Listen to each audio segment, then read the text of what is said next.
मुझे नहीं रोक सकोगे तुम। सुरक्षित रहना चाहते हो तो हट जाओ मेरे मार्ग से। रोकूंगा ही नहीं दुष्ट, अपितु तुम्हें यहाँ से दूर भी भगा दूंगा। माँ के निकट तुम्हारी छाया भी नहीं पहुँचने दूंगा मैं।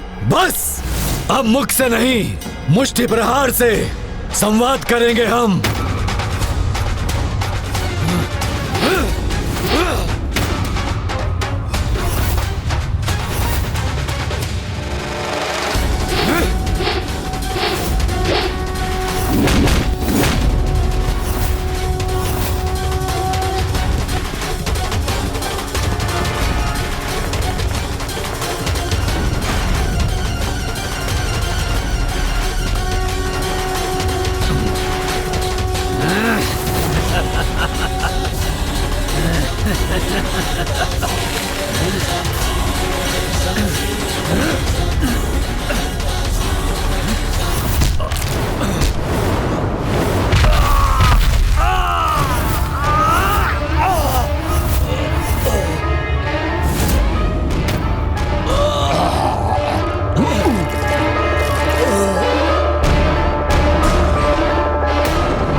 अपनी वास्तविक शक्ति को जागृत करो मूर्खों, और दिखाओ इन देवताओं को कितना असाधारण सामर्थ्य है तुम्हारा।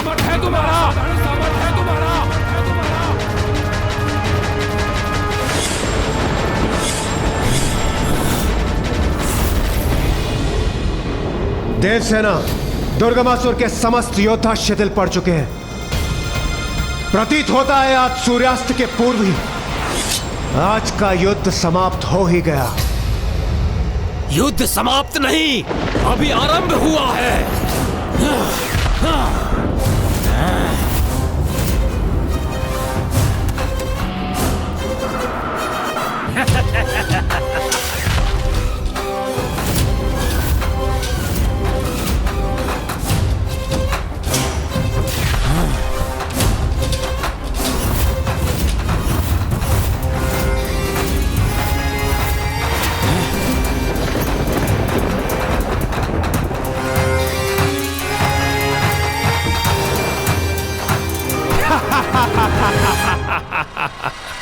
मेरे दुर्गमासुर के महायोद्धा है ये। अब ये तुम्हें पराजित करेंगे दुष्ट देवताओं।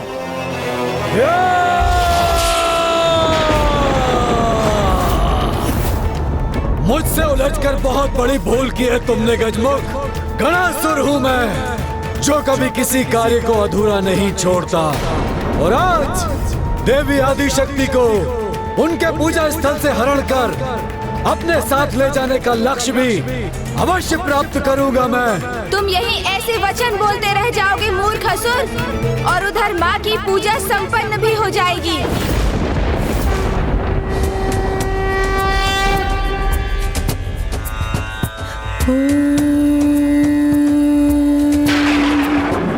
त्र्यंबकं यजामहे सुगंधिं पुष्टिवर्धनम् उर्वारुकमिव बन्धनात् मृत्युर्मुक्षयमामृतात्। ॐ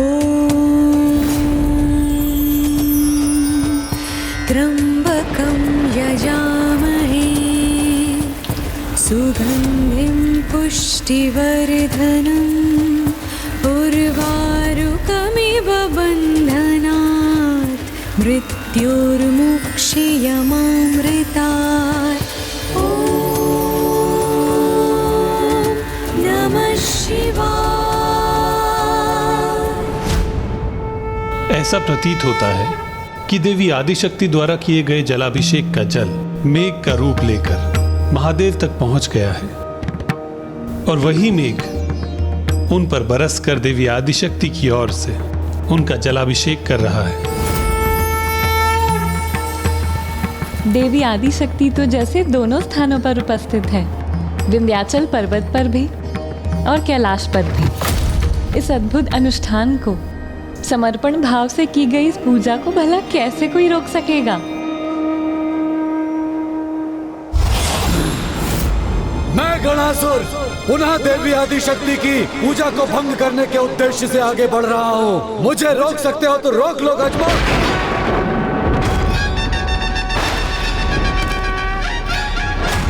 अपने अंत के उदाहरण को इतने निकट देखने के उपरांत भी सद्बुद्धि नहीं जागृत हुई ना तुममें? अभी भी दुष्टता का त्याग नहीं किया ना तुमने? तो स्मरण रहे, अब तुम्हारा अंत और भी समीप आ गया है दुष्ट। अंत तो आज तुम सभी का होगा, आज ही सूर्यास्त के पूर्व। इसलिए तुम सभी के जीवन में अब अधिक समय शेष नहीं है।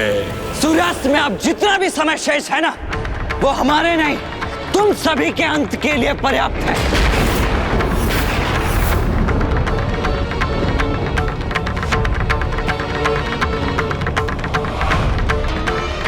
मेरे आक्रमण को सहने के लिए तैयार हो जाओ गजमुख। आज सूर्यास्त के पूर्व जो भी मुझे देवी आदिशक्ति तक पहुंचने से रोकने का प्रयास करेगा, उसे आहत करूंगा मैं।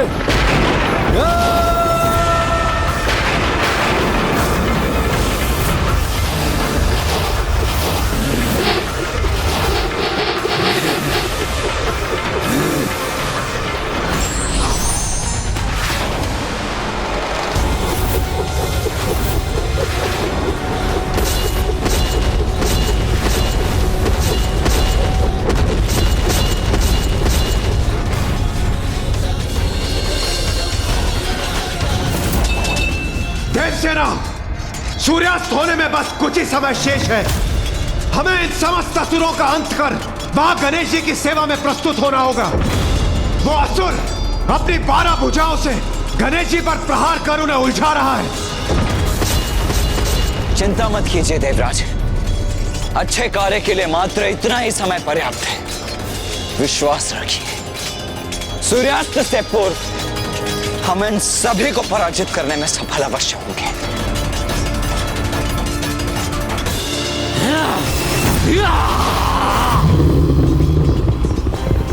मैं अभी अपने वज्र से विद्युत शक्ति का संचार करता हूं।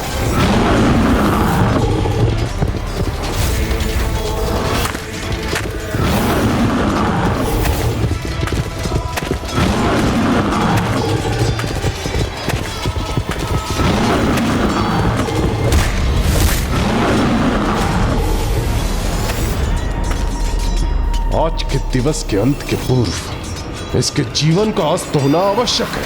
आज तुम्हारे लिए सूर्य सदा के लिए अस्त हो जाएगा देवताओं।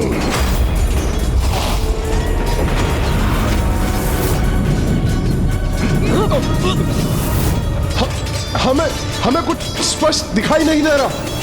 इस असुर के मुख से उगलता विष हमें नेत्रहीन कर रहा है। पर कहां और कैसे वार करें हम इस पे?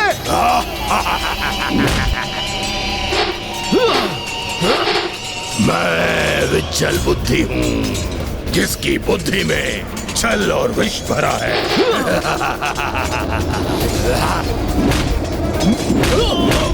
इस बार मेरे विष से तुम बच नहीं पाओगे वरुण देव।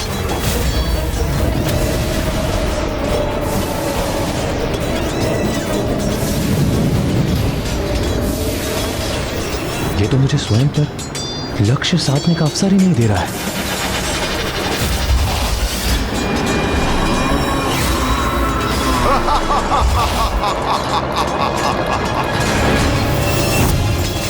इसका विषैला द्रव्य मुझे आहत कर रहा है। वरुण देव संकट में है, मुझे उनकी सहायता करनी चाहिए। वायुदेव, इस बार तुम मुझसे कहीं नहीं बचकर जा सकोगे, क्योंकि इस बार मैं तुम्हें वायु में परिवर्तित नहीं होने दूंगा।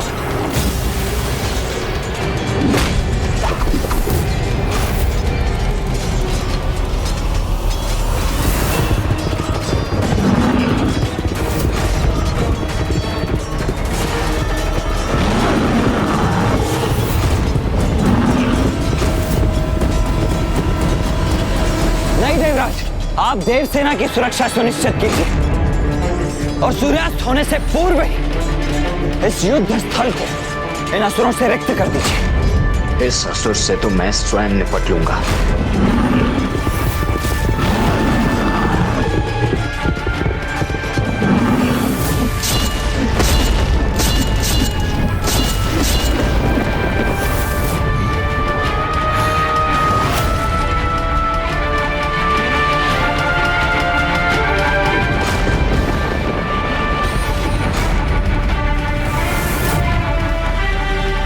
माँ के पूजा स्थल के इतना समीप पहुँच गया है ये दुष्ट। इसे तो किसी भी उपाय से रोकना ही होगा मुझे।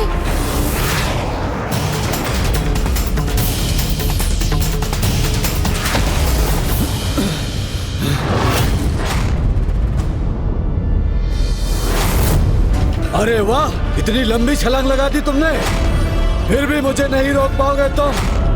अब देखते हैं मेरी गति का सामना करने की शक्ति है तुम में अथवा नहीं।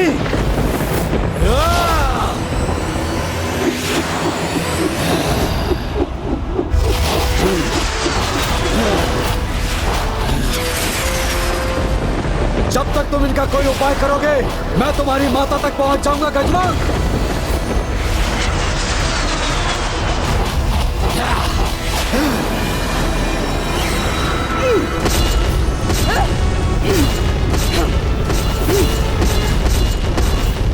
छल से युद्ध करना तो हम असुरों का स्वभाव है। यदि ये देवता बल से हमारा सामना करने में सक्षम है भी तो क्या, किंतु मेरे सेनापतियों के कपट कौशल को कदापि पराजित नहीं कर सकेंगे। आपकी योजना है ये असुर सम्राट? हाँ असुर सम्राट, और इस योजना को तो सफल होना ही है। बस इतना ही तो चाहिए मुझे कि गणासुर उस देवी आदि शक्ति तक पहुंचकर उसे मेरे समक्ष प्रस्तुत करे।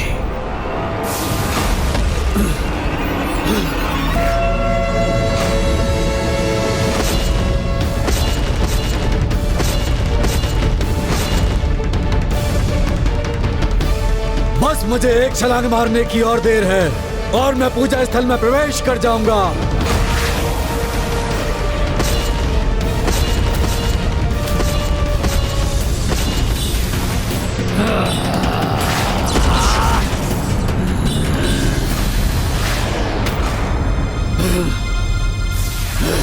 ये सुरक्षा कवच गणासुर को नहीं रोक पाएगी।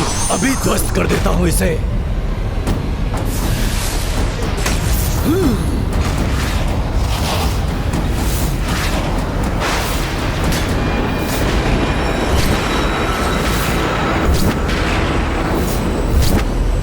ये दुस्साहस कदापि मत करना गणासुर। ये दुस्साहस कदापि मत करना गणासुर। ये दुस्साहस कदापि मत करना गणासुर। ओह, तो ये मेरा भ्रम मात्र था, किंतु कोई बात नहीं। अभी इस गजमुख को रोककर अपने भ्रम को वास्तविकता में भी बदल देगा ये गणासुर।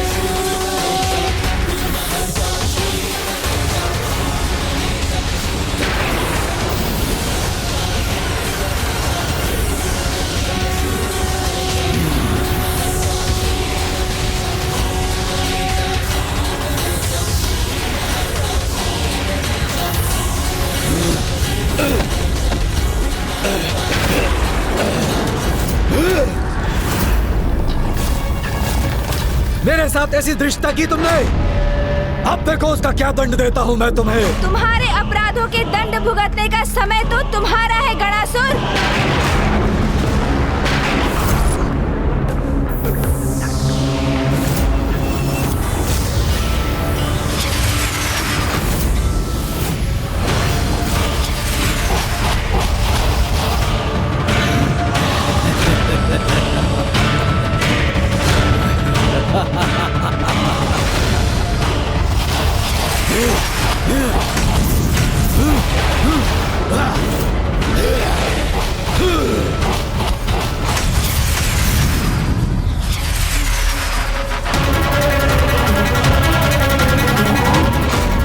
मैं अकेला था, तुम अपनी सूंड की सहायता से रोकने में सफल हुए थे गजमुख, किंतु जब मैं अपने ही समान 12 गणासुरों में विभक्त हो गया हूँ, तो मेरे इन 12 प्रतिरूपों को कैसे रोक सकोगे तुम? मेरे ये प्रतिरूप जाकर हरण करेंगे देवी आदि शक्ति का।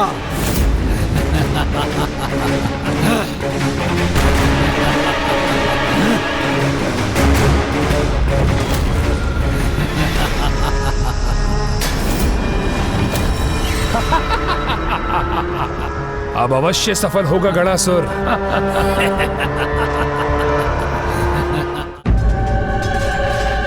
जब शत्रु छल का प्रयोग करे, छिपकर पीछे से वार करे, तो उससे युद्ध उसकी शक्ति को पराजित करने के लिए नहीं, अपितु उसकी दुर्बलता को उसकी पराजय का आधार बनाकर किया जाता है।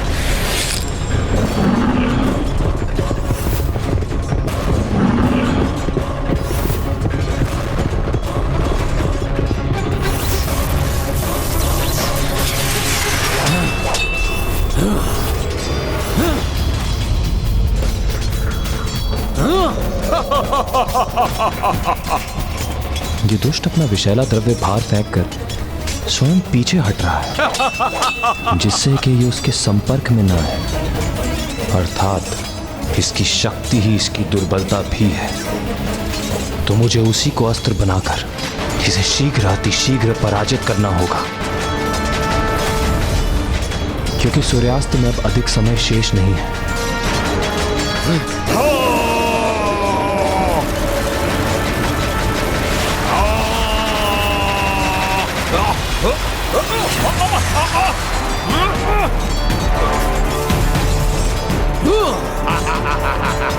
सूर्यदेव, अग्निदेव, इस असुर की सबसे बड़ी दुर्बलता इसका अहंकार है।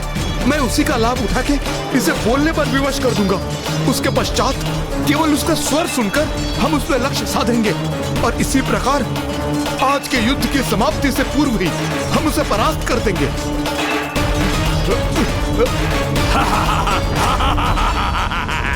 अरे ए विशाल बुद्धि, लगता है तुम्हें केवल लुका छिपी की क्रीड़ा में ही आनंद प्राप्त होता है।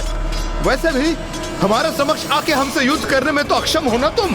मैं विचल बुद्धि हूँ, विचल बुद्धि। मेरी बुद्धि में जितना विष भरा है, उससे उत्पन्न छल का तुम सामना नहीं कर पाओगे। तुम्हें क्या प्रतीत हुआ कि तुम मुझे ऐसे उत्तेजित कर दोगे और मैं तुम्हारे समक्ष प्रस्तुत हो जाऊंगा? हाँ, कदापि नहीं, कदापि नहीं।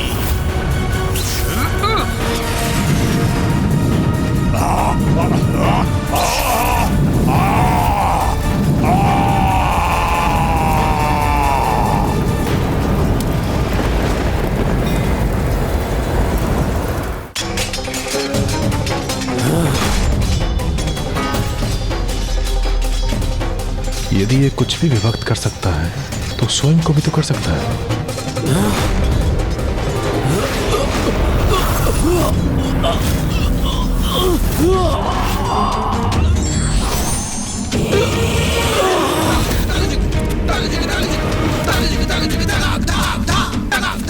ये असुर कुछ भी करने के पूर्व उस पर पूर्ण विचार नहीं करता। यही इसकी सबसे बड़ी दुर्बलता है। इसलिए तो स्वयं को 12 भागों में बांट दिया इसने, ये भूल कर कि यदि ये पूर्ण होता तो कहीं अधिक शक्तिशाली होता। इसलिए इसके पुनः साथ आने के पूर्व मुझे इसका उपाय करना ही होगा।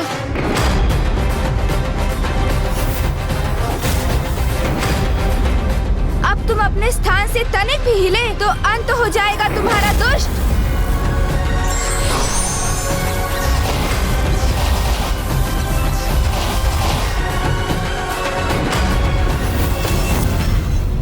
पुनः रोक दिया गजमुख ने गणासुर को, और मेरे अन्य योद्धा भी महासंकट में है।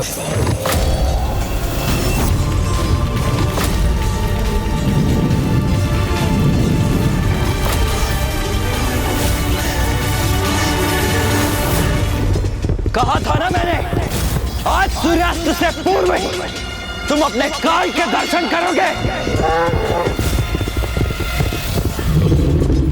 जय मां विंध्यवासिनी, जय मां आदिशक्ति।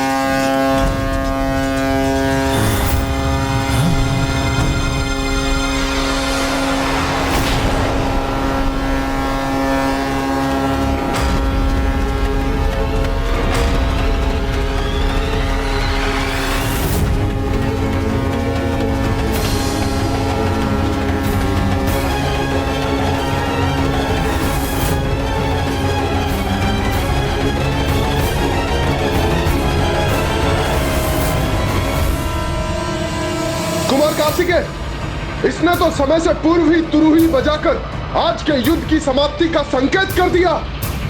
अब हम क्या करें?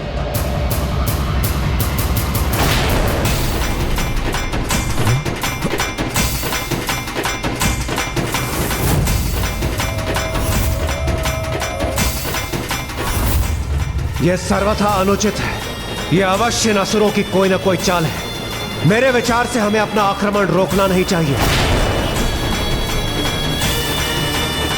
किंतु हम युद्ध के नियमों का उल्लंघन नहीं कर सकते। यदि उसके अनुसार हमारा विरोधी युद्ध विराम हेतु तुरही बजा दे, तो फिर उस दिवस के लिए हम भी युद्ध रोकने के लिए बाध्य हैं।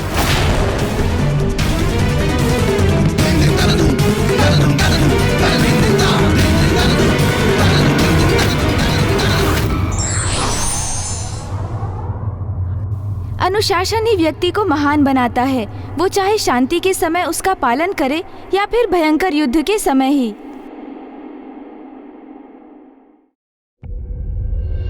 इस दुष्ट ने छल से सूर्यास्त के पूर्व ही युद्ध विराम की तुरवी बजा दी, किंतु अब ये सुरक्षित लौटेंगे अथवा नहीं, यह केवल देव सेनापति कुमार कार्तिकेय के निर्णय पर ही निर्भर करता है।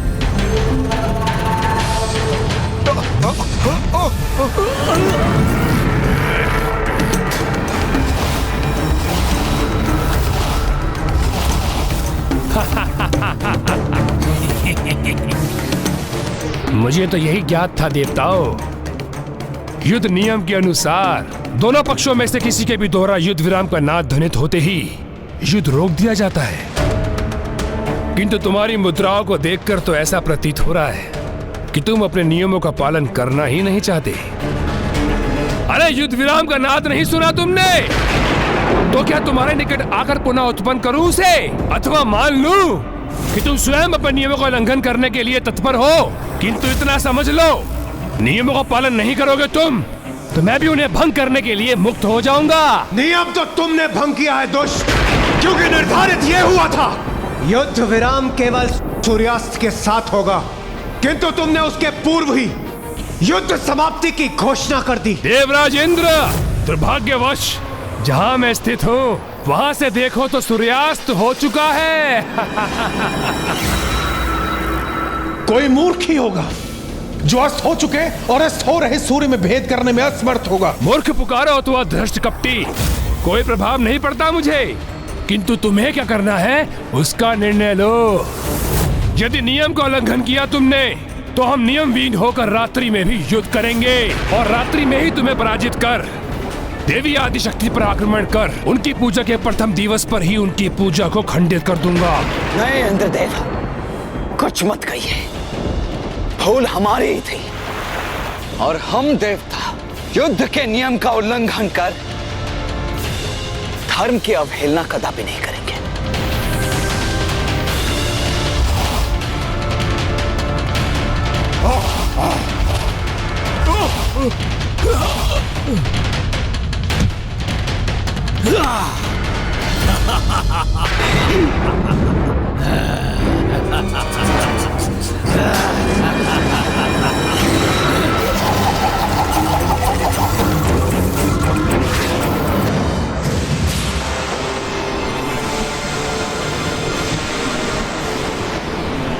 मैंने कहा था ना गजमुख, तुम्हें पराजित करने के लिए तुम्हारे नियमों को ही अपना अस्त्र बनाऊंगा मैं।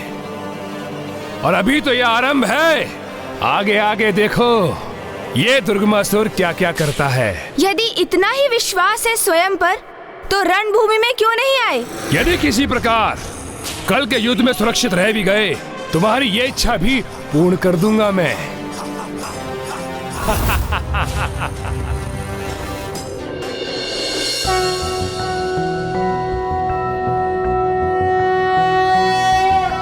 सौराष्ट्रे सोमनाथं च श्रीशैले मल्लिकार्जुना नागेशं दारुकावने सेतुबन्धे च रामेशं भुष्मेशं च शिवालये।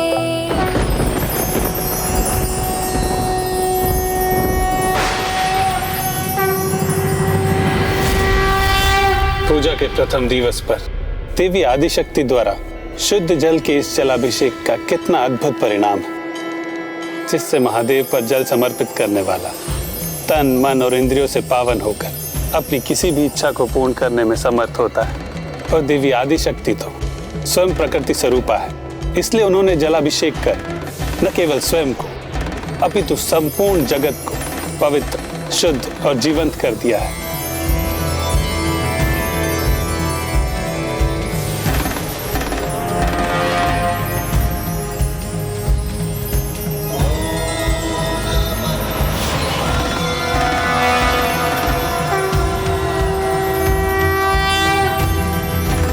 जिनका अंतर इतना शुद्ध और पवित्र हो जाता है, उनके भीतर से एक अनुपम तेज प्रकट होता है और फिर शुद्धता की वही आभा उनके विचारों में प्रदर्शित होती है। जो सुपात्र होते हैं वो जगत में व्याप्त उस शुद्धता को ग्रहण करने में सक्षम होते हैं,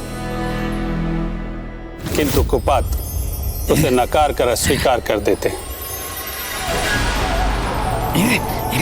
क्या है ये? कैसी ऊर्जा है ये? दूर करो मुझे इससे।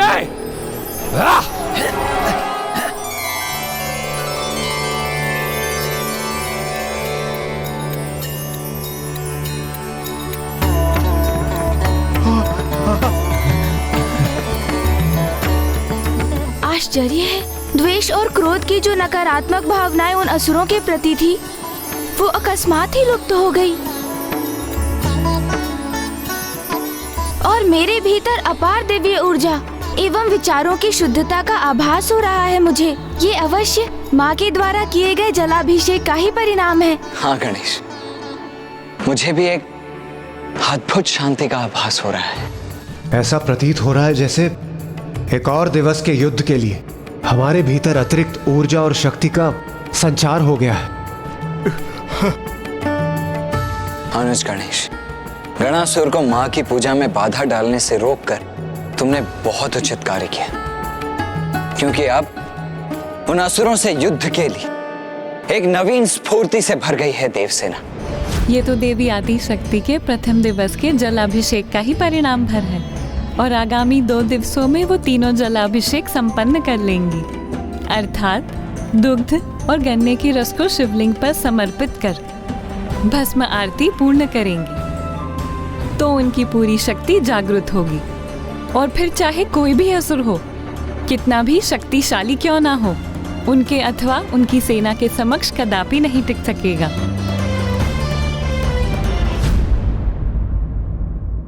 निर्णायक नहीं था आज का युद्ध, किंतु फिर भी हमने उससे सीखा कि कभी भी अपने शत्रु को कम नहीं आंकना चाहिए।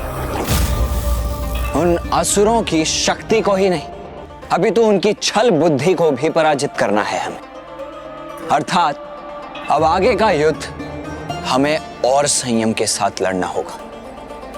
उचित है भैया, किंतु अभी भी उन असुरों की वास्तविक गुप्त दुर्बलता का भान कहाँ हुआ है हमें, जिससे हम उनका विनाश संभव कर सके।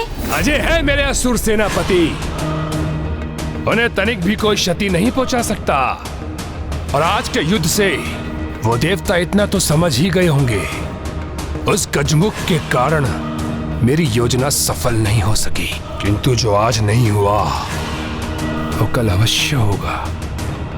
कल के दिवस स्वयं तामसिक माता मेरी सहायता करेगी, तब देखता हूँ वो गजमुख भला क्या करता है। तुम कहना क्या चाहते हो अनुज गणेश? यही भैया कि आपका शक्ति वेल जो कठोर से कठोर शिलाओं को भी भेद सकता है, वो उस दुष्ट अभेदी को तनिक भी क्षति नहीं पहुंचा सका।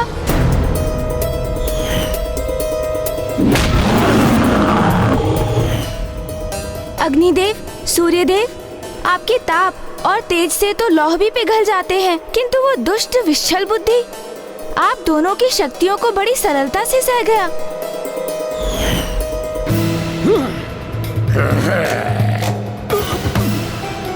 और वायुदेव, वरुण देव, इंद्रदेव, आपके अस्त्र भी उन दुष्ट असुरों का संहार करने में असफल रहे। अवश्य इन सभी के पास कोई ऐसा वरदान है जिससे ये सुरक्षित रह सके। हम उन्हें क्षति पहुंचाने में सफल तो हुए, किंतु भैया अभी भी हमें उनके अंत का कोई उपाय ज्ञात नहीं। और यही कारण है कि दुर्गमासुर ने इन्हें अपने महायोद्धा सेनापति पद पर उन सभी को स्थापित किया है, क्योंकि इन सभी की मृत्यु का कोई ना कोई भेद अवश्य है। अर्थात जब तक हम उनका भेद ज्ञात नहीं कर लेते, हम हमारे शत्रु को केवल आहत ही कर पाएंगे, उनका अंत नहीं कर सकेंगे। और ये युद्ध इसी प्रकार चलता रहेगा। गणेश जी, आप यही कहना चाहते हैं ना?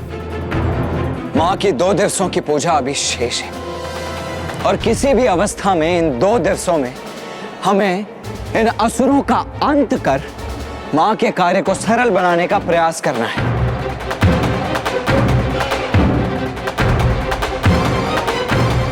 इसीलिए हमारे पास कल भोर तक का ही समय है,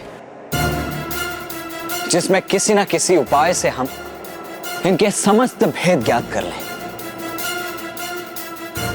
भैया, मैं अभी आया। गणेश, गणेश, गणेश जी, यहाँ इतना गंभीर विचार विमर्श चल रहा है, इसके मध्य में ही ये गणेश जी कहाँ चले गए?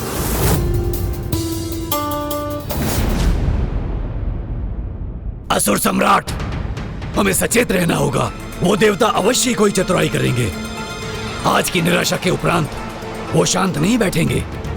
हाँ असुर सम्राट, विशेष रूप से वो गजमुख अत्यधिक चतुर प्रतीत होता है। मेरे विचार से हमें वहां जाना चाहिए और वहां जाकर उनके समाचार को प्राप्त करना चाहिए। तो मेरे समझ खड़े होकर क्या बिनबिना रहे हो? तत्काल जाओ और उन देवताओं की योजना ज्ञात करो। जी महाराज, जी महाराज।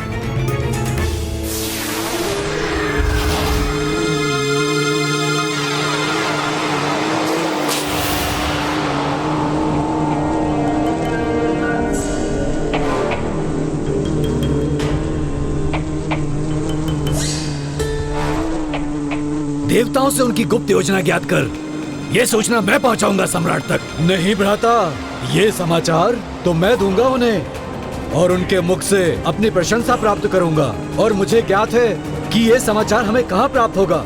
जिस शिविर में वो कल थे, आज भी हमें वहीं मिलेंगे।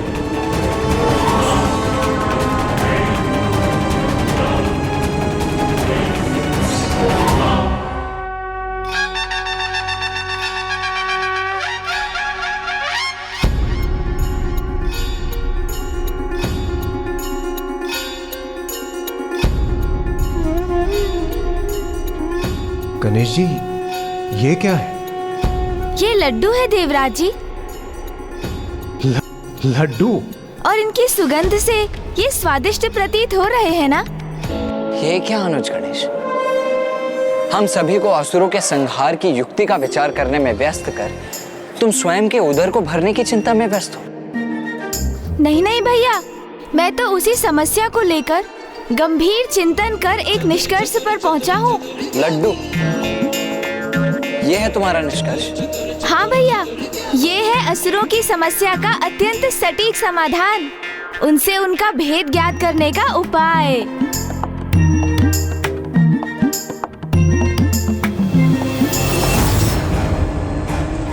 मैं तुमसे पूर्व पहुंचा हूँ तो असुर सम्राट को ये समाचार मैं ही दूंगा।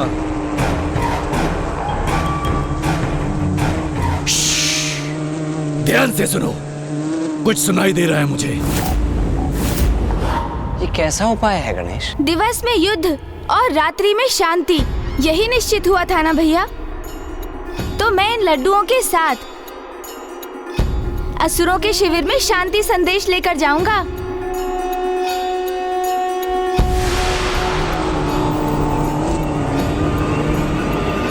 हमारे वहां पहुंचने पर वो अपने अस्त्र शस्त्र भले ही उठा लें, किंतु इन लड्डुओं को देखकर वो स्वयं नीचे हो जाएंगे, क्योंकि भूखे होंगे ना वो भैया।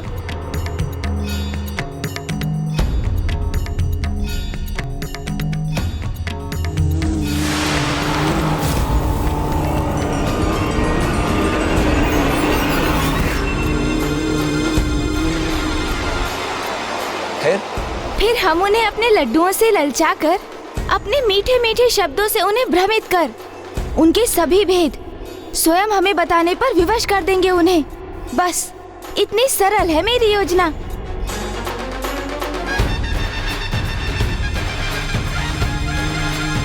किंतु ये योजना तो तभी सफल हो पाएगी ना गणेश, जब उन असुरों को इस योजना की तनिक भी भनक तक ना हो।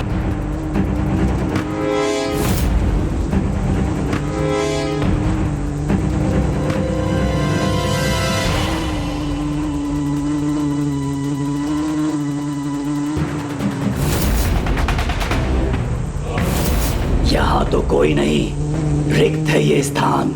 यदि समस्त देवता देवराज इंद्र के शिविर में नहीं हैं, तो अवश्य ही देव सेनापति कार्तिकेय के शिविर में होंगे।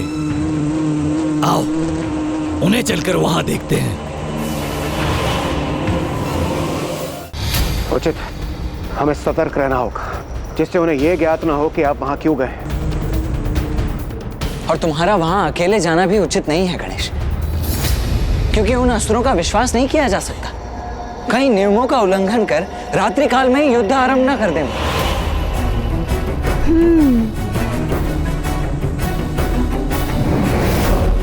गणेश, तुमने अनेकों बार प्रमाणित किया कि कठिन परिस्थितियों में शांतिपूर्वक विचार करने से किसी भी समस्या का समाधान निकल ही आता है। इसीलिए मैं भी तुम्हारे साथ चलूंगा। उचित है भैया, एक से भले फिर दो।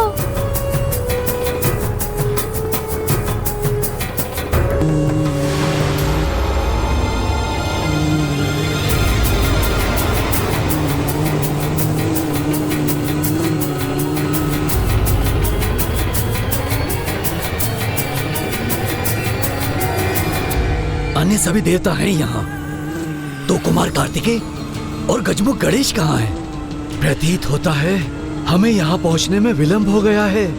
वो अपनी योजना क्रियान्वित कर चुके हैं।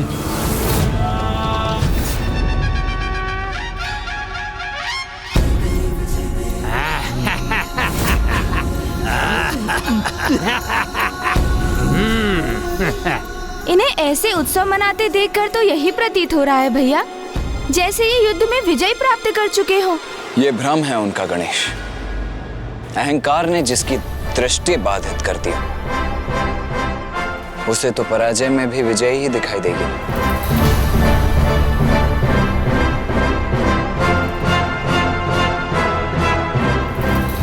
आज के समान मेरे सेनापति पुनः विजयी हो और देवताओं की टोली उन्हें तनिक भी क्षति ना पहुंचा सके और देवी आदि शक्ति तक पहुंचने का उपाय प्राप्त हो।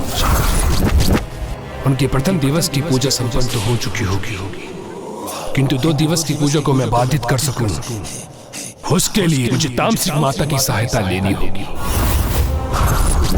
अब मैं सर्वशक्तिशाली हूं। युद्ध में विजय प्राप्ति के लिए अपनी उस शक्ति का प्रयोग कैसे करूं, इसमें तो वही मेरा मार्गदर्शन कर सकती है।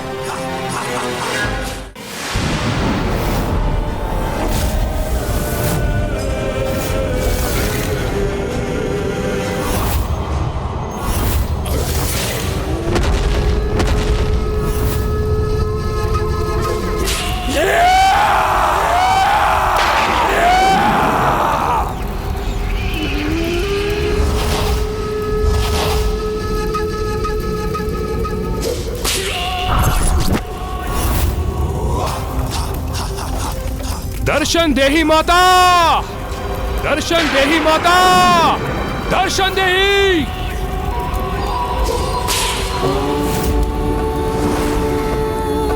नमः शिवाय।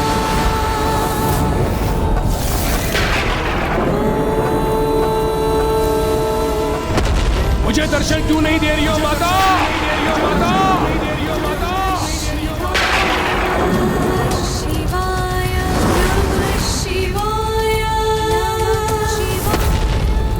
मेरा स्वर नहीं पहुंच रहा क्या आप सब? नहीं पहुंच रहा क्या आप सब? नहीं पहुंच रहा क्या आप सब?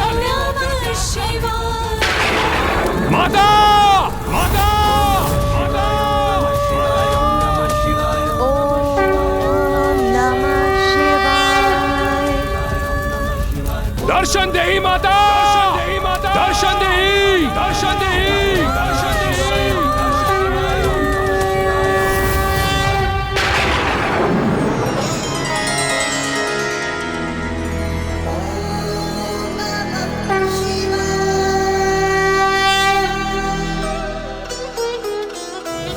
दर्शन देही माता, दर्शन देही माता,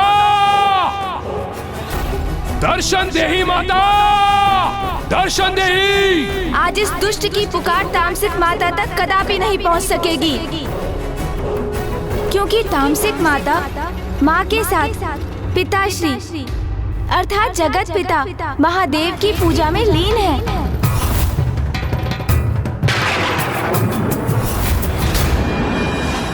वहीं रुक जाओ।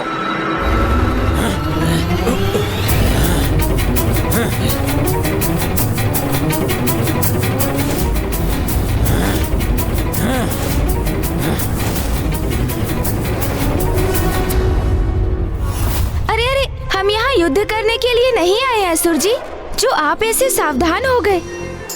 हमारी शत्रुता तो सूर्योदय से सूर्यास्त तक ही है। दिवस हो अथवा रात्रि, देवता सदा हमारे शत्रु थे और सदैव हमारे शत्रु ही रहेंगे। असुर जी, हमें शत्रुता निभानी होती तो हम इस युद्ध विराम के समय कोई अस्त्र शस्त्र धारण कर यहाँ पहुँचते ना, किंतु हमारे हाथ में तो लड्डू की टोकरी है।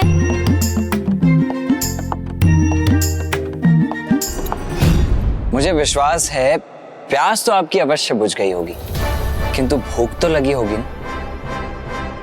तो लीजिए, खाइए लड्डू।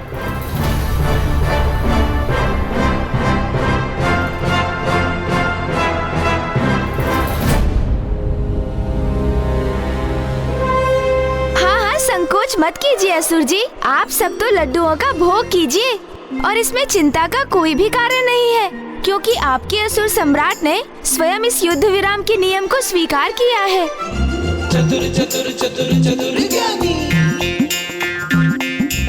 हाँ, खाइए ना, खाइए।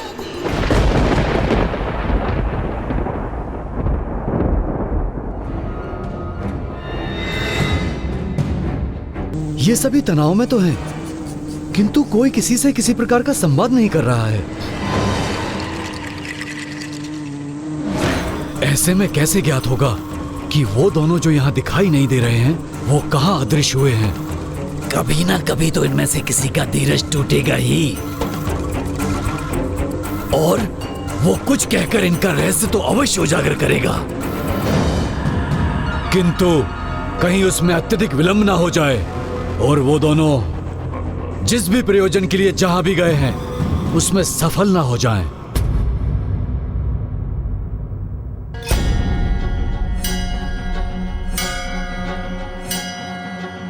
जिस उद्देश्य से मैं यहाँ आया हूँ, उस योजना में मुझे सफलता तो अवश्य ही मिलेगी दुष्ट असुरों। बस तुम लोग लड्डू खाओ और इसी के द्वारा मैं वो भेद ज्ञात कर लूंगा जिसे ज्ञात करने मैं यहाँ आया हूँ।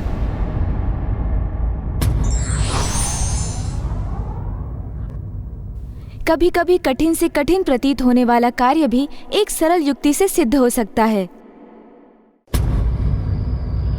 ओहो, आप सभी को लड्डू चाहिए, किंतु यहाँ जितने असुर हैं, लड्डू उनसे कहीं कम है, तो फिर इन्हें कैसे बांटें? हाँ, एक उपाय है। आप में से जो भी कोई एक विशेष बात बताकर अपनी योग्यता प्रमाणित करेगा, वही हमसे लड्डू पाएगा। कैसी विशेष बात बतानी होगी हमें? कोई भी विशेष बात, जैसे यहाँ की कोई विशेष बात, और हाँ, तुम्हारे सेनापति का कोई विशेष गुण भी। गणेश, सेनापति के विषय में ज्ञात करना है तो उन्हीं से पूछ लो। इन साधारण सैनिकों को क्यों मूर्ख बना रहे हो?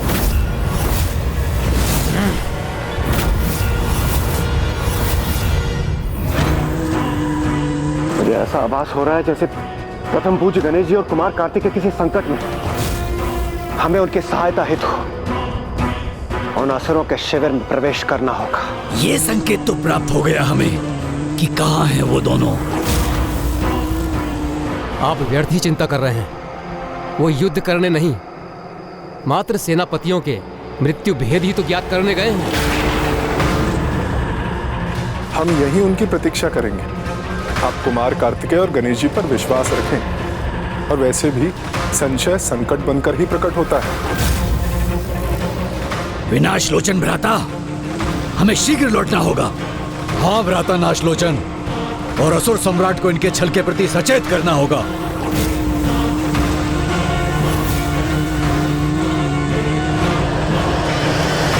ऐसा प्रतीत होता है जैसे कोई अन्य भी है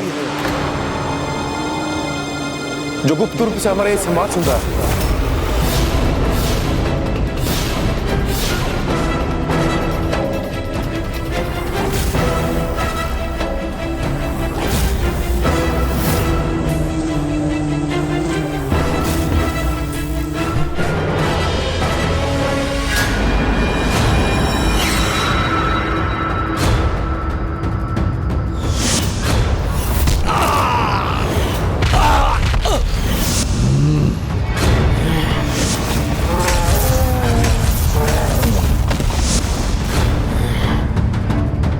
अनुज गणेश, सावधान हो जाओ, स्थिति विकट होने की पूर्ण संभावना है यहाँ।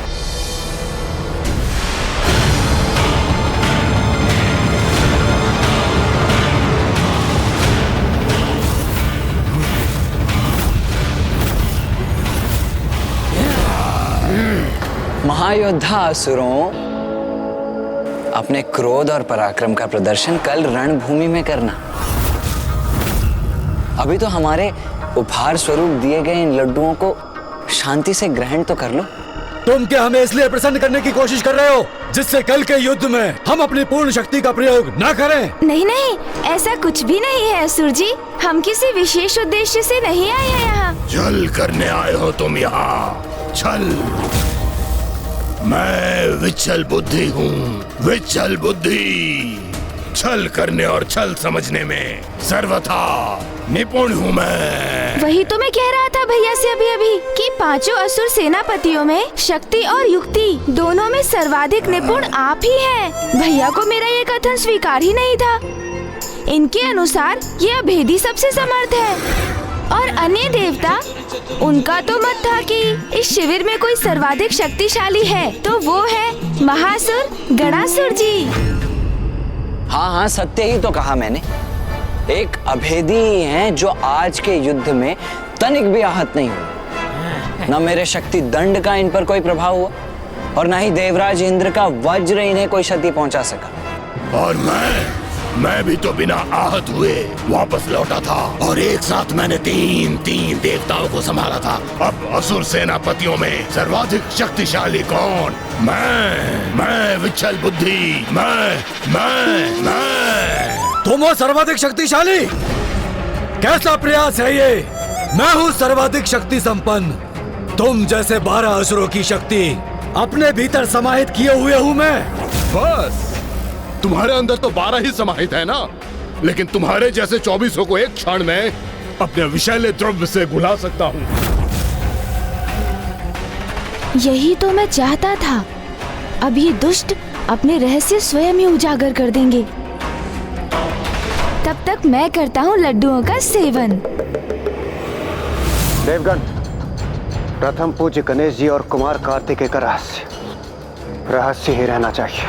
किंतु यदि यहाँ कोई है तो उसका सुरक्षित यहाँ से लौटकर जाना उचित नहीं होगा। भ्राता विनाश लोचन, इसके पूर्व की बहुत देर हो जाए, हमें यहाँ से निकलना चाहिए। हाँ भ्राता नाशलोचन, अन्यथा यहाँ अग्नि में भस्म हो जाएंगे हम, अथवा ये हमें ढूंढकर हमारा वध कर देंगे।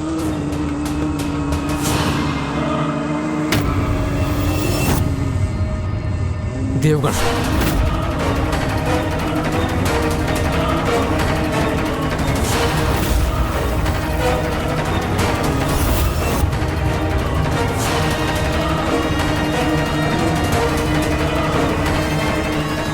दर्शन देही माता, दर्शन देही माता, दर्शन देही, दर्शन देही।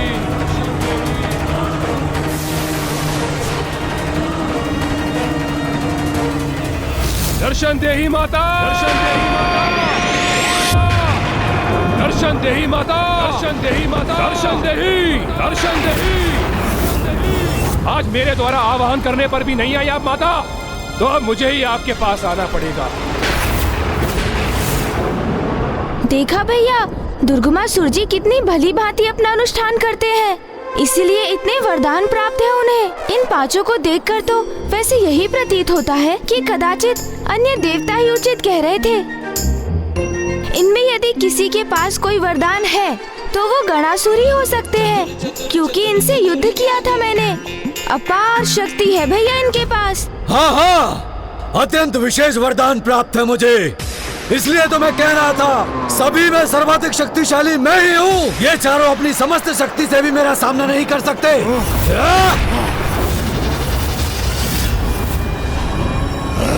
हम चारों अपनी संयुक्त शक्ति से भी नहीं कर सकते तुम्हारा सामना।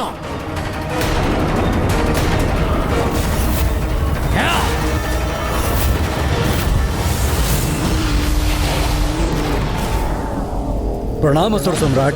प्रणाम असुर सम्राट। कहो, क्या सूचना लाए हो तुम? देवताओं का भेद ज्ञात हुआ कि नहीं? असुर सम्राट, उन देवताओं ने पांचों महाअसुरों की मृत्यु का रहस्य ज्ञात करने हेतु अपनी कपट क्रीड़ा रची है।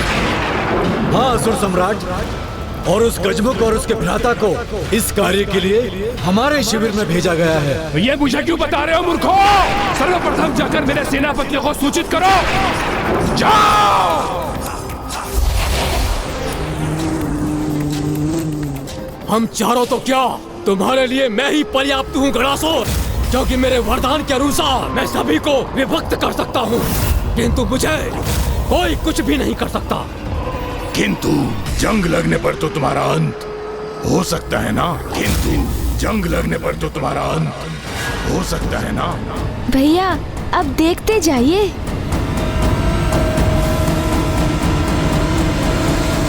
हम शीघ्र सावधान करेंगे उन्हें। किंतु मेरा अंत कोई नहीं कर सकता। स्वयं अग्निदेव और सूर्यदेव भी मुझे क्षति नहीं पहुंचा सके, स्वयं वो भी। परंतु मैं कर सकता हूँ तुम्हारा अंत, क्योंकि मुझे तुम्हारे गुप्त रहस्य भली भांति ज्ञात है।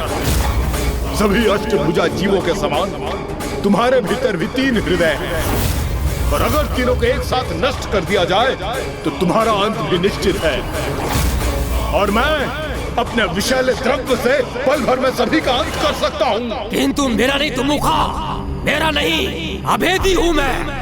कोई अस्त्र शस्त्र मुझे भेद नहीं सकता, किंतु तुम्हारे अंत के लिए तो बस कोई अस्त्र तुम्हारे एक मुख से भीतर जाके दूसरे मुख से बाहर आ जाने के बाद ही तुम ढेर हो जाओगे, किंतु मुझे कोई ढेर नहीं कर सकता। मैं अभेदी हूँ, तुम सबसे शक्तिशाली हूँ मैं। किंतु कीचड़ में भी तो तुम्हारी शक्ति निम्न हो जाती है ना, वहाँ तो तुम्हें सरलता से कुचला जा सकता है, किंतु मुझे तो न कीचड़ में, न जल में, न पृथ्वी पर, न पृथ्वी के नीचे कहीं कोई मेरा वध नहीं कर सकता। इसीलिए तो सर्वशक्तिशाली हूँ मैं।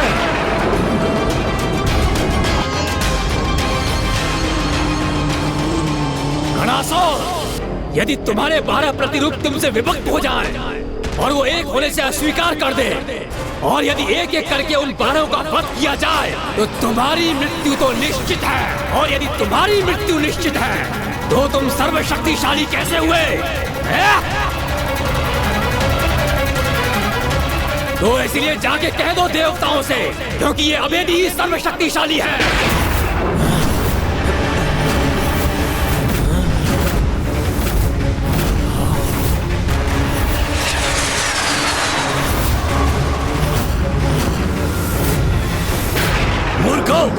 वो दोनों यहाँ आए और तुम पांचों को मूर्ख बनाकर चले गए। मूर्ख हो तुम सभी, जो अपनी मृत्यु का उपाय स्वयं अपने हाथों से अपने शत्रुओं को सौंप दिया।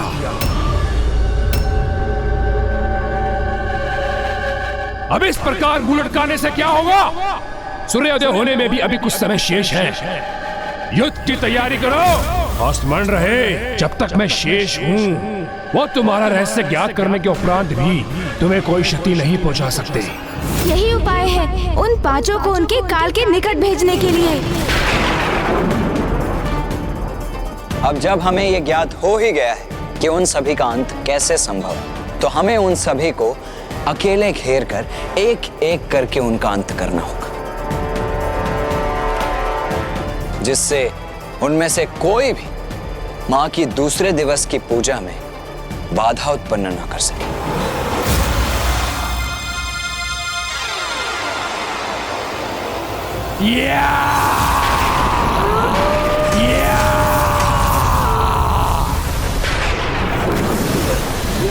मैंने अपने अनुष्ठान से अपार शक्ति प्राप्त की है। उसमें से आंशिक शक्ति मैं तुम सभी को प्रदान कर रहा हूँ, जो तुम्हारा सुरक्षा कवच बनकर तुम्हारी सुरक्षा करेगी।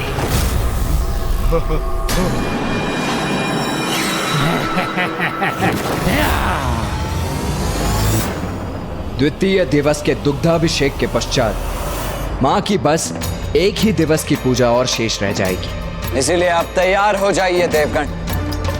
आज के युद्ध के आरंभ का शंखनाद होने में अब अधिक समय शेष नहीं है।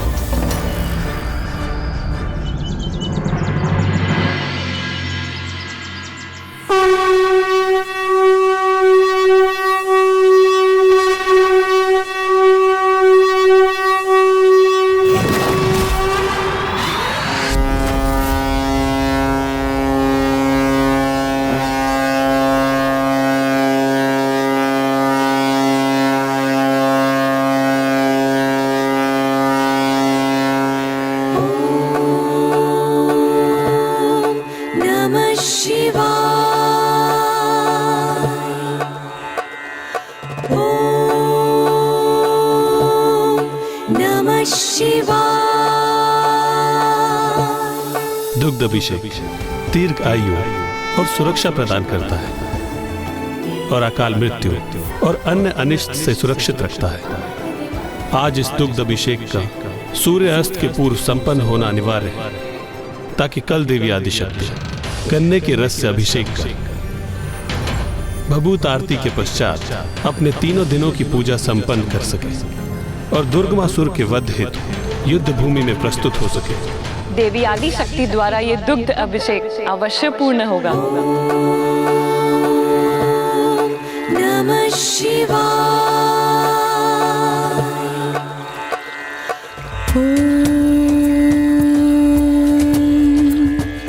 त्र्यंबकं यजामहे सुगंधिं पुष्टिवर्धनम् उर्वारुकमिव बन्धनात् मृत्युर्मुक्षयमामृतात्। यहाँ सभी परस्पर युद्ध में व्यस्त रहेंगे और मैं सूर्यास्त होने से पूर्व देवी आदिशक्ति की पूजा को भंग कर ही रहूंगा।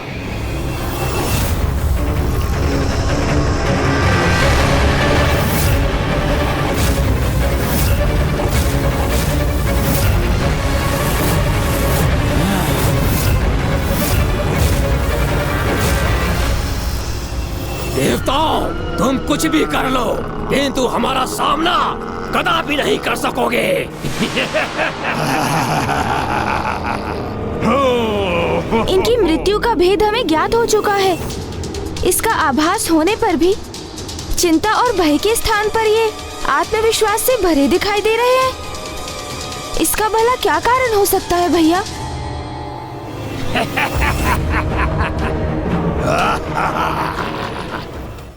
युद्ध का नाद तो मैं ध्वनित कर चुका हूं देवताओं, तो फिर एक टुक क्यों देख रहे हो? ओ, समझा? अपनी माता उस देवी आदिशक्ति की प्रतीक्षा कर रहे हो क्या? हम तो तुम्हारी सेना को एक अवसर दे रहे थे दुर्गमासुर, कि वो अभी भी पीछे हटकर अपनी रक्षा कर ले, किंतु इन्हें देखकर तो ऐसा प्रतीत होता है कि तुम्हारी भांति ये भी अपने विनाश को आतुर हो रहे हैं। तो उचित है, तो इनकी ये इच्छा भी पूर्ण किए ही देते हैं।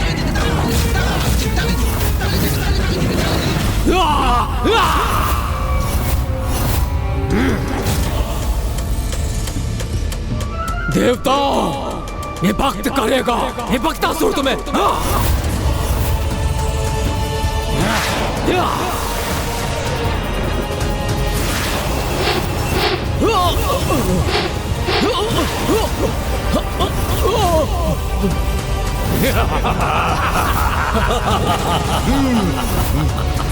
विभक्तासुर का अंत तो तभी निश्चित होगा जब उसकी तंत्रिका तंत्र में जंग उत्पन्न हो जाएगी और उसके लिए हमें जल और वायु तत्व की आवश्यकता पड़ेगी। अर्थात ये कार्य हमें ही करना होगा वायुदेव। ये कार्य तो मैं सहर्ष करूंगा वरुणदेव।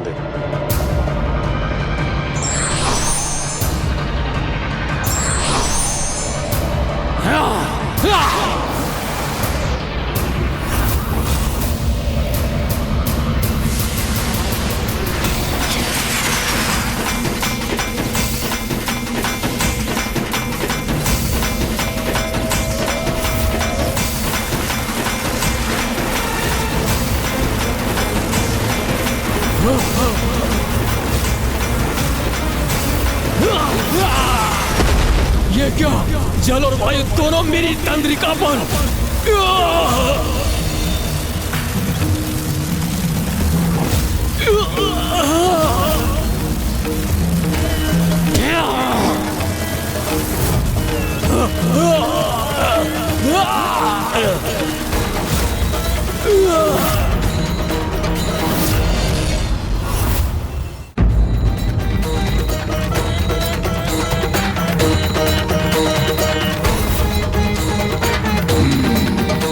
अष्टभुज होने के कारण विश्चल बुद्धि के 3 हृदय हैं,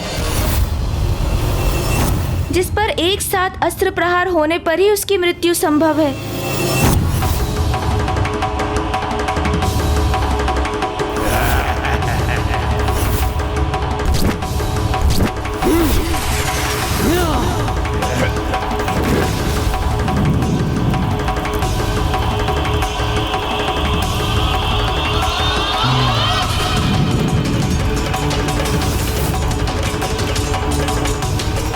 धन्यवाद अग्निदेव। आपकी अग्नि के प्रभाव से मुझे उसके 3 हृदय स्पष्ट दिखाई दे रहे हैं।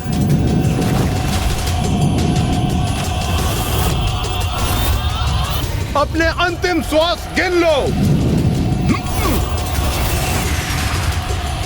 ये अस्त्र प्रहार मेरे लिए घातक सिद्ध हो सकता है। अब मैं कैसे करूं अपनी रक्षा?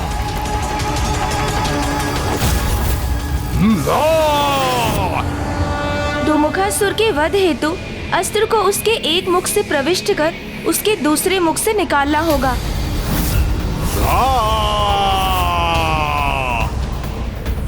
संयम धर, उचित समय पर पार करूंगा इस पर मैं।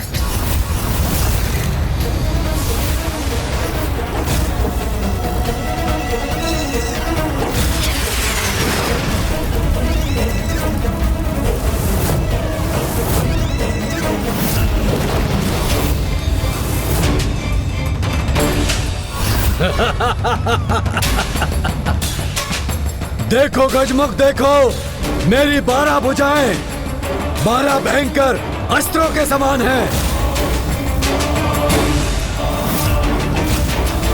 गणासुर का वध तो तभी संभव है जब उसके 12 हाथ उससे विलग होंगे, और अब ये विलग होकर रहेगा।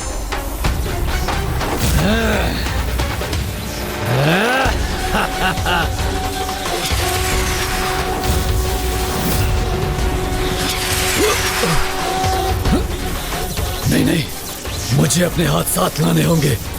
तुम्हारा वध मैं नहीं, माँ का खड़ग करेगा।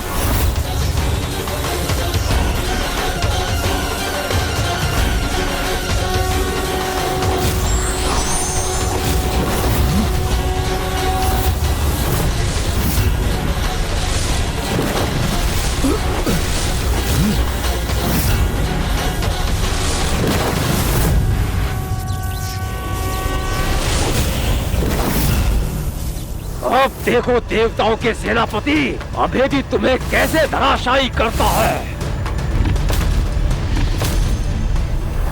इस अभेदी की शक्ति कीचड़ में क्षीण पड़ जाती है।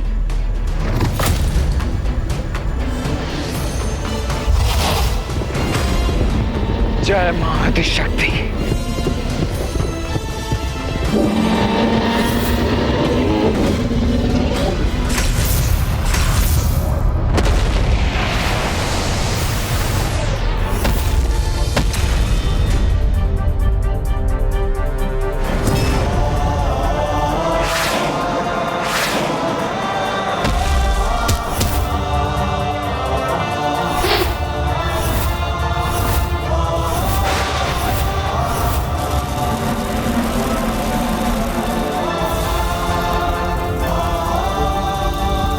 आज का यह सूर्योदय इन दुष्टों का अंतिम सूर्योदय होना चाहिए।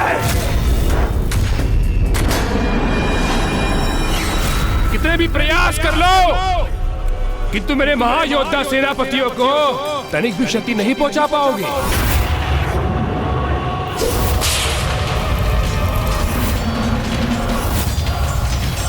ये क्या?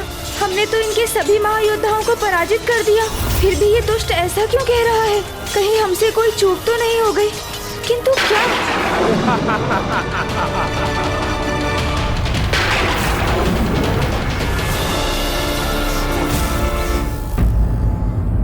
भूल किसी से भी हो सकती है, किंतु महत्वपूर्ण ये है कि व्यक्ति को उस भूल के बारे में विचार करना छोड़ तत्काल उसके सुधार में लग जाना चाहिए।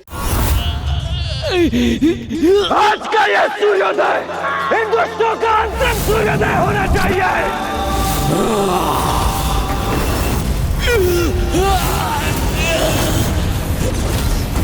कितने भी प्रयास कर लो, किंतु मेरे महायोद्धा सेनापतियों को तनिक भी क्षति नहीं पहुंचा पाओगे। आज मात्र क्षति नहीं पहुंचाएंगे हम, अभी तो इन दुष्टों का अस्तित्व ही मिटा देंगे।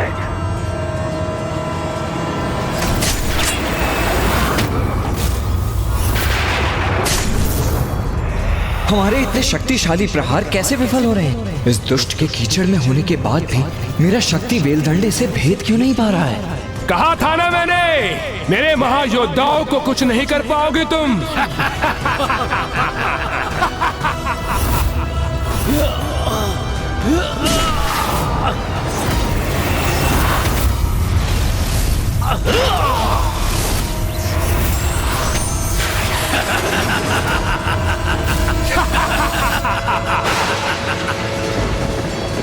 ये क्या वरुण देव, हमारी शक्तियां असुरों को हाथ क्यों नहीं कर पा रही हैं?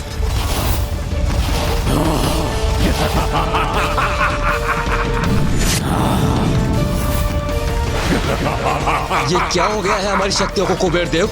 ये असुर अब तक सुरक्षित कैसे रह सकता है? वध क्यों नहीं हो पा रहा इसका?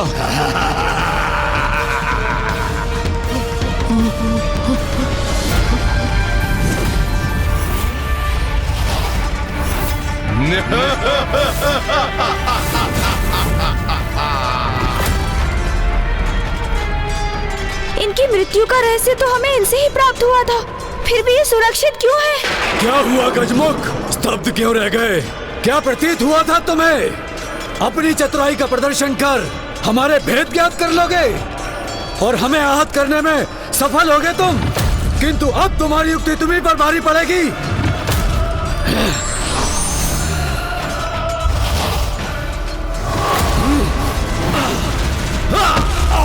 ये लो दुष्ट!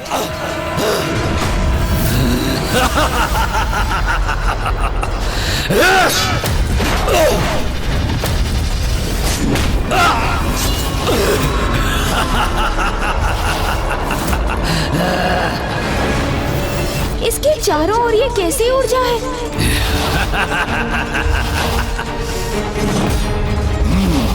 इन सभी के भी है।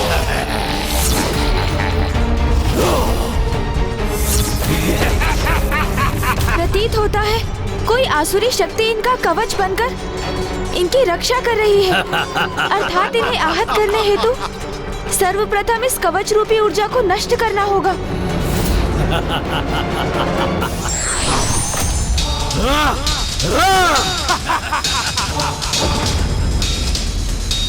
हमें भ्रमित किया है इन दुष्टों ने, इसका परिणाम तो इन्हें भुगतना ही होगा।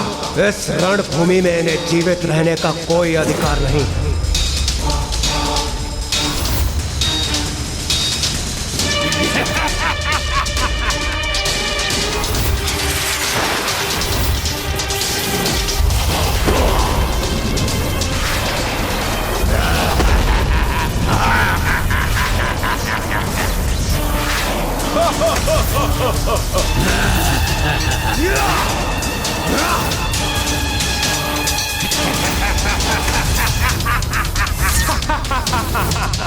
हमारे संयम का बहुत लाभ उठा चुके हो तुम दोस्तों, अब उसे भंग करने का परिणाम भी भुगतो। देवराज इंद्र को इतना उत्तेजित देखकर मुझे अपार संतुष्टि का आभास हो रहा है। अति आनंदित है ये दुर्गमासुर इस युद्ध को इस अवस्था में देखकर।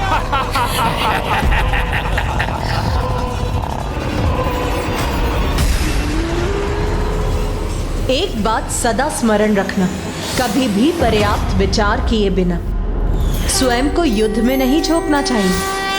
पूर्ण सोच विचार के उपरांत उचित योजना के साथ ही युद्ध करने से युद्ध में सफलता प्राप्त होती है। माँ ने प्रसाद रूप में हमारे भीतर संयम का संचार किया था, इसलिए देवराज इंद्र संयम त्याग कर युद्ध नहीं कर सकते, क्योंकि इस युद्ध में माँ की पूजा के प्रत्येक चरण का अवश्य कोई विशेष महत्व है। अपनी पूजा के माध्यम से वो परोक्ष रूप में निरंतर हमारा मार्गदर्शन कर रही है।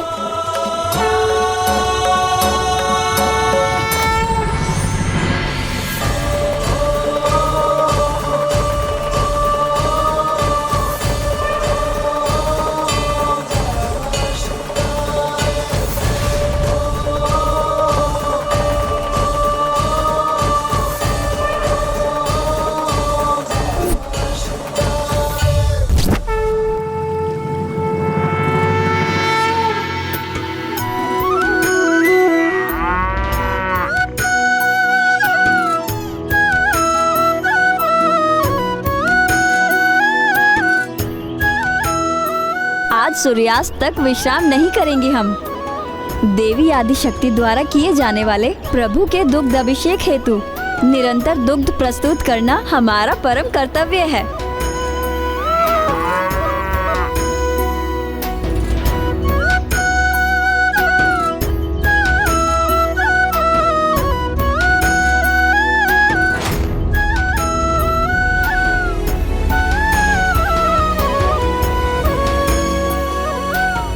देवी आदिशक्ति के दुग्ध अभिषेक पूजा में ये गोपियां जिस प्रकार एक कतार में खड़ी होकर अपने श्रम दान से उसे पूर्ण एवं सफल करने में लगी हैं, ये दृश्य तो वास्तव में बहुत दिव्य और अनुपम है।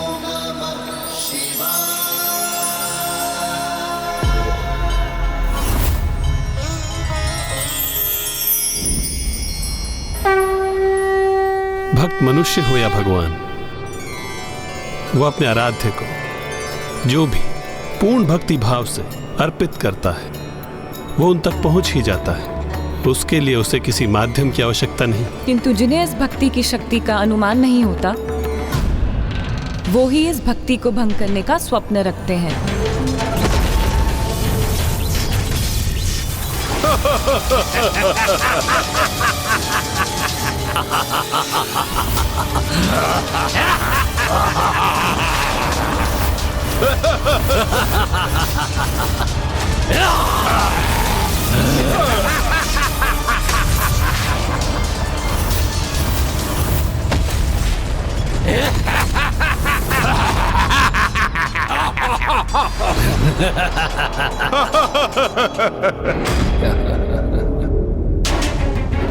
देवताओं ने अमृत पान किया हुआ है और मेरे महायोद्धा मेरे सुरक्षा कवच के कारण सुरक्षित है, तो एक घमासान युद्ध निरंतर यूं ही चलता रहेगा।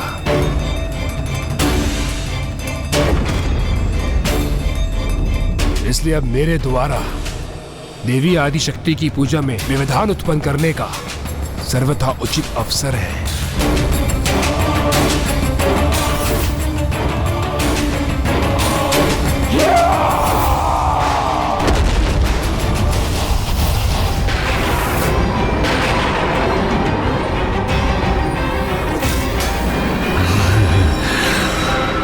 मेरे प्रतिरूपो,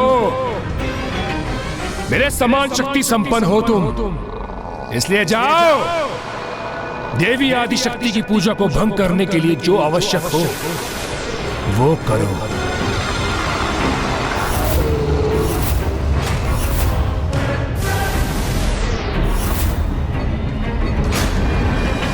बस एक भटकाव उत्पन्न करने की आवश्यकता है, जो मेरे सेनापति करेंगे।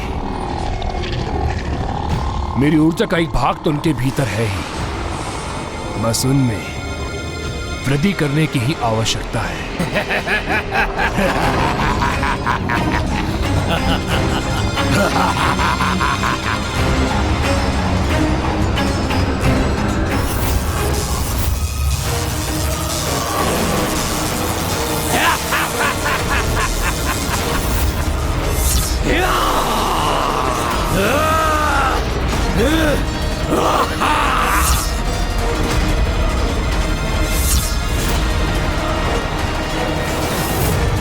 माँ के आशीर्वाद से प्राप्त संयम को त्याग कर हम युद्ध नहीं कर सकते देवराजेंद्र। हमें संयम रखकर ही युद्ध करना होगा, तभी इनके सुरक्षा कवच को खंडित करने का कोई उपाय प्राप्त होगा हमें। कोई नहीं भेद सकता हमारा सुरक्षा कवच।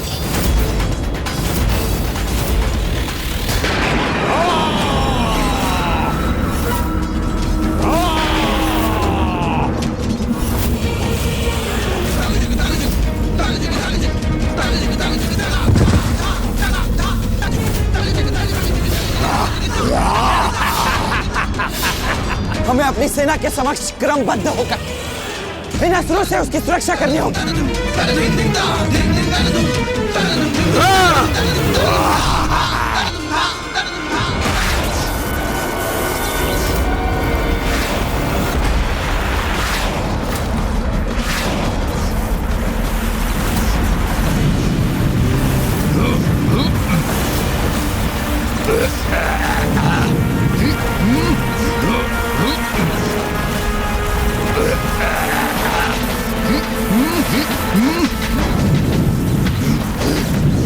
अनुज गणेश, ये सभी अचानक कैसे इतने अधिक उत्तेजित हो उठे?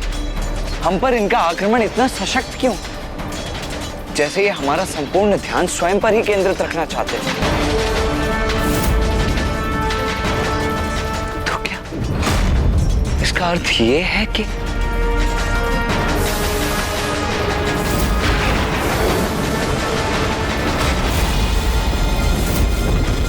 दुष्ट दुर्गमासुर हमें भ्रमित कर रहा है।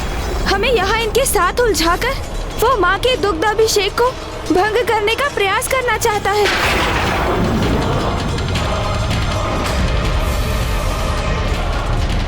मैं उसे ऐसा कदापि नहीं करने दूंगा।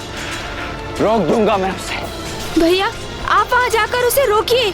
मैं अन्य देवताओं के साथ यहाँ की स्थिति संभाले रहूंगा।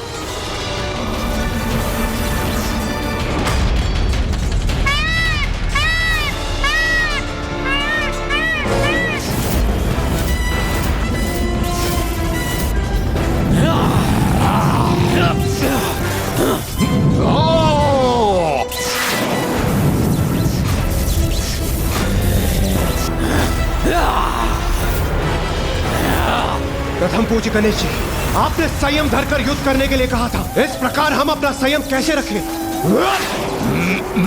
इन पर तो हमारी शक्तियों का कोई भी प्रभाव नहीं हो रहा है। हमें शीघ्र कोई समाधान करना होगा, अन्यथा ये दुष्ट हाहाकार मचा देंगे और देव सैनिक ऐसे ही आहत होते रहेंगे।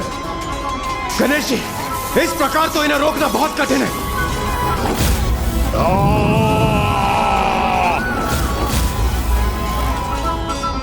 इनके आसुरी कवच के कारण हम इन पर आक्रमण कर इन्हें आहत करने में असमर्थ हैं। किंतु ये अपनी ही शक्ति से स्वयं को आहत तो अवश्य कर सकते हैं, क्योंकि इनके स्वयं असुर होने के कारण दुर्गमासुर का सुरक्षा कवच इनकी आसुरी शक्ति से इनकी रक्षा नहीं करेगा।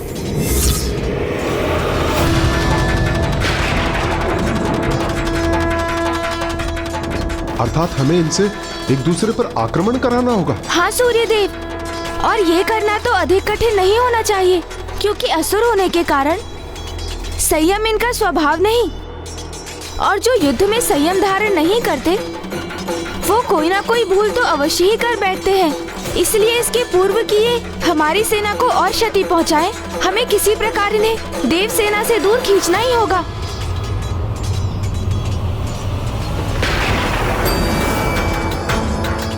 क्या हुआ गणासुर जी? आज मुझसे युद्ध नहीं करेंगे आप? कहीं मुझसे भयभीत तो नहीं हो गए हैं? उचित है। तुम्हारी चुनौती सुनकर बहुत आनंद आया मुझे। तुम्हारी चुनौती स्वीकार है मुझे।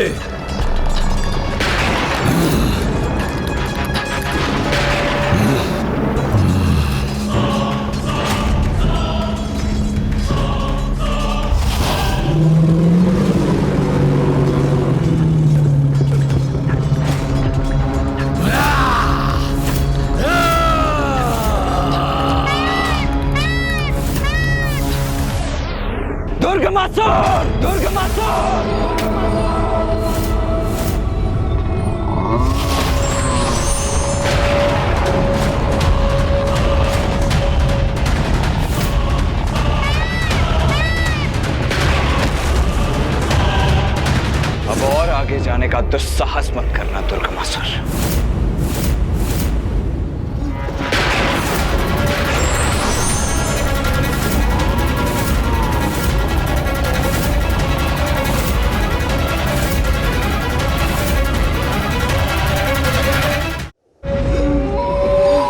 दुर्गमासुर से युद्ध करने के लिए बहुत तत्पर हो रहे हो तुम, तो लो सहो मेरा वार।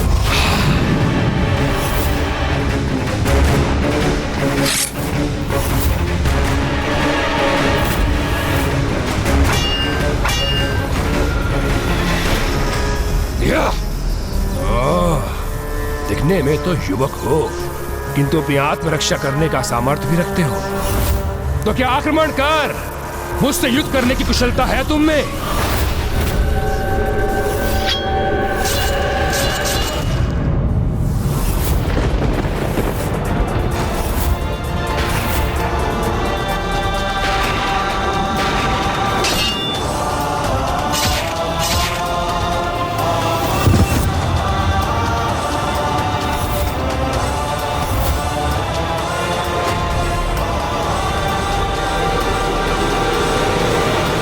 मेरा वध करना इतना सरल नहीं है, सरल नहीं है, सरल नहीं है।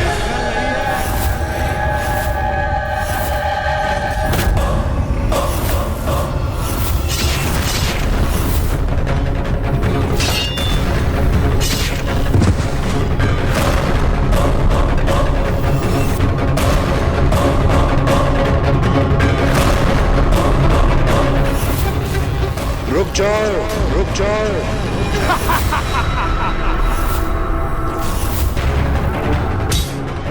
व्यर्थ में ही स्वयं को थका रहे हो तुम युवक। कदाचित तुम्हें मेरे वरदान का ज्ञान नहीं है। आप मुझे ये वरदान दीजिए कि मेरी मृत्यु एक स्त्री के हाथों से ही हो, किंतु वो ऐसी स्त्री हो जिसने वर्षों तक अपनी पलकें न झपकाई हो। जैसी तुम्हारी इच्छा वत्स। तथास्तु, तथास्तु। इसका रूप हो अथवा प्रतिरूप, इसका अंत तो मां के हाथों ही नियत है।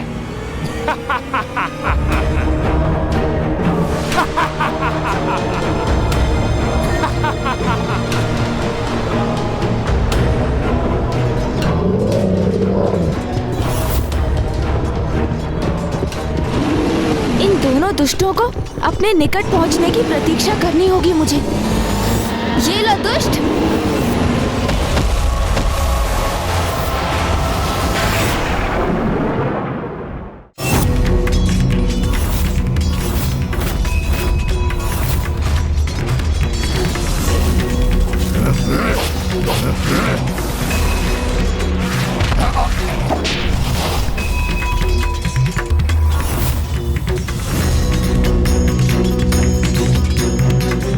शीघ्र मैं वहां पहुंचूंगा और अपना कार्य सिद्ध करूंगा।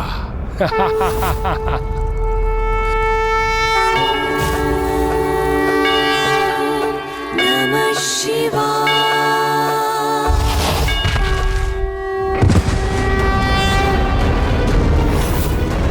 तुम्हारे जैसे दुष्ट असुर के लिए ऐसे पवित्र स्थान पर प्रवेश करना इतना सरल नहीं है दुष्ट।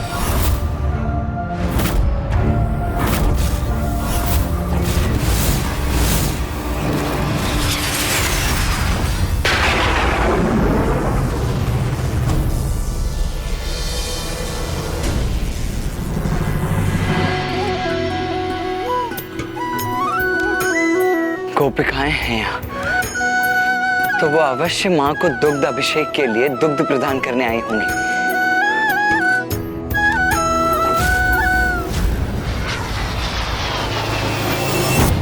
इसका इससे आगे बढ़ना संभव प्रतीत तो नहीं हो रहा है, इसीलिए मेरे यहाँ रुकने का कोई लाभ नहीं है।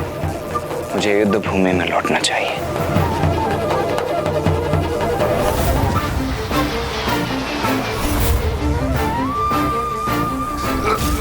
किसी भी अवस्था में पहुंचूंगा वहां, भंग अवश्य करूंगा देवी आदिशक्ति का अनुष्ठान। कदापि सफल नहीं हो दूंगा उसे।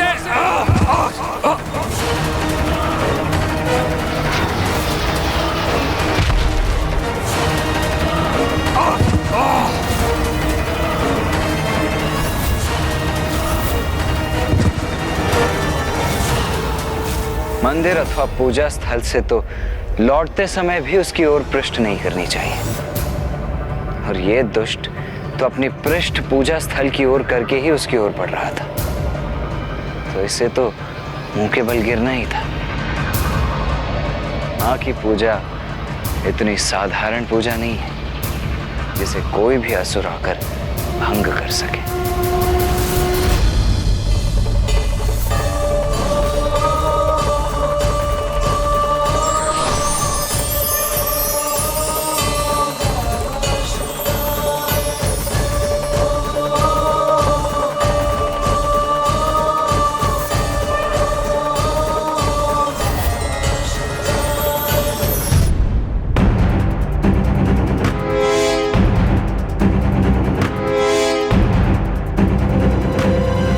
कैसा मूर्ख है ये, इसे इतना भी ज्ञात नहीं कि माता की पूजा का ये प्राथमिक स्थान है और यहाँ मात्र और मात्र नारी का ही प्रवेश है। ये क्या कर रही हो तुम सब?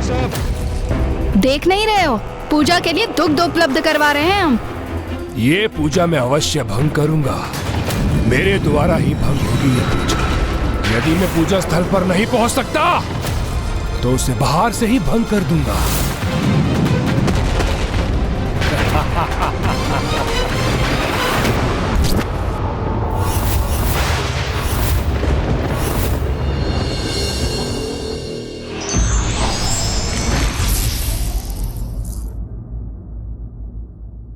पापी व्यक्ति कभी ईश्वर की लीला को समझ नहीं पाता, इसलिए वही अज्ञानता भविष्य में उसके विनाश का कारण भी बनती है।